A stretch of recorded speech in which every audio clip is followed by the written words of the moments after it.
Assalamualaikum Sobat Begelamang. Kali ini saya akan berbagi tips kira-kira bagaimana kita menentukan waktu sholat ketika kita nggak membawa jam atau kebetulan HP lagi mati. Nah, simak terus videonya, jangan kemana-mana.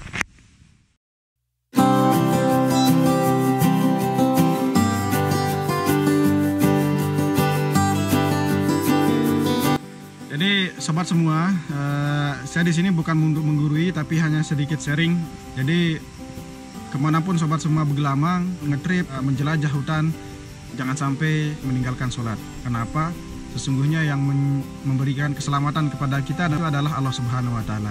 Selanjutnya, jadi sebelum kita ke pembahasan waktu sholat, perlu sobat-sobat ketahui dulu bahwa sebenarnya waktu sholat dalam Islam itu ditentukan bukan dengan jam, akan tapi ditentukan dengan posisi matahari di bumi.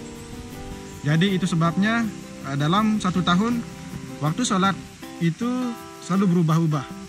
Kadang-kadang zuhur itu jam 12:15 menit. Di beberapa bulan kemudian zuhur jatuh ke jam 12:45 dan seterusnya. Itu karena memang waktu sholat bukan ditentukan oleh jam, tapi ditentukan oleh posisi matahari. Jadi hal yang pertama, sebelum kita masuk ke pembahasan waktu sholat, yang harus kita ketahui adalah arah mata angin. Khususnya untuk arah mata angin timur dan barat. Jadi teman-teman bisa ketahui arah mata angin itu dari di mana matahari itu terbit dan di mana matahari itu terbenam. Setelah menentukan mata angin, selanjutnya teman-teman harus mencari tempat yang terkena oleh sinar matahari dan tempat yang sedikit lapang. Gunanya apa? Supaya pandangan teman-teman itu tidak terhalangi oleh misalkan bukit atau pepohonan. Kalaupun memang lokasi teman-teman memang di tengah hutan dan tidak memungkinkan untuk mencari tempat yang lapang, paling tidak tempat itu bisa tembus oleh sinar matahari.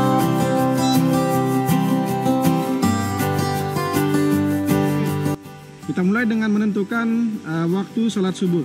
Dalam Islam, waktu sholat subuh itu ketika terbit fajar shidik. Fajar shidik itu adalah di arah timur ketika cahaya itu menyebar. Jadi ini bukan matahari terbit ya, tapi di timur itu terlihat terang dengan cahaya-cahaya yang menyebar. Itu pada fajar shidik. Dan waktu berakhirnya adalah ketika matahari terbit.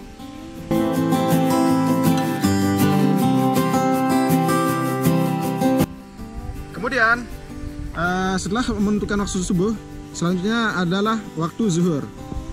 Waktu zuhur itu masuk ketika bayangan sebuah benda itu sudah tergelincir ke arah timur.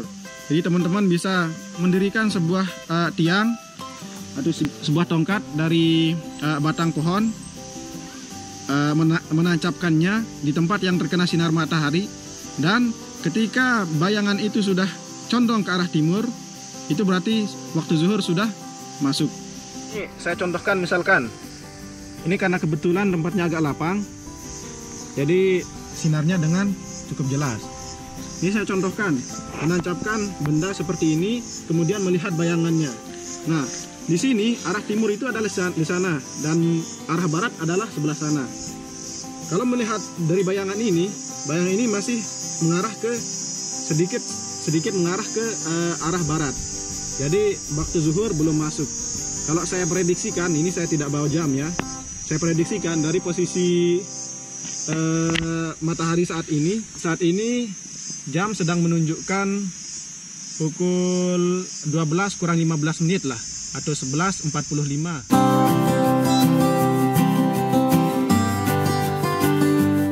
Oke, selanjutnya waktu sholat asar. Waktu sholat asar itu masih kita ukur dengan posisi bayangan. Jadi waktu sholat asar itu adalah ketika bayangan itu condong ke arah timur dan lebih panjang dari benda tersebut. Nah, ini maksudnya. Saya contohkan misalkan ini bayangan benda ini ukurannya sekitar 1 jengkal. Jadi waktu asar akan masuk itu ketika bayangan tongkat ini, saya ukur ya, ketika bayangan tongkat ini lebih panjang dari titik ini. tongkat ini panjangnya 1 jengkal tadi, maka waktu asar itu masuk ketika bayangan tongkat ini melebihi panjang dari titik ini.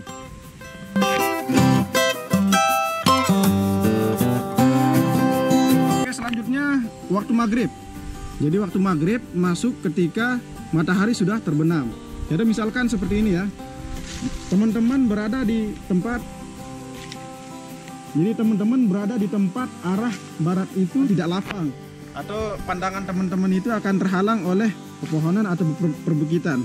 Jadi cukup teman-teman itu mengira-ngira lah, dengan memastikan kira-kira kalau misalkan sudah hari sudah terlihat gelap dan tidak ada cahaya yang terang dari arah barat, kemudian teman-teman bisa memastikan bahwa di arah barat itu matahari sudah terbenam, itu sudah masuk waktu maghrib.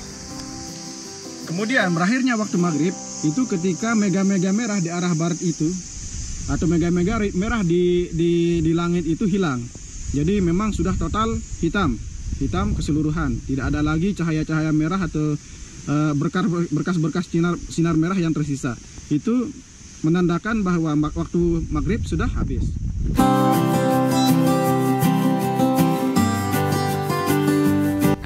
Dan terakhir waktu isya. Jadi waktu isya itu masuk, waktu sholat isya itu masuk ketika bayangan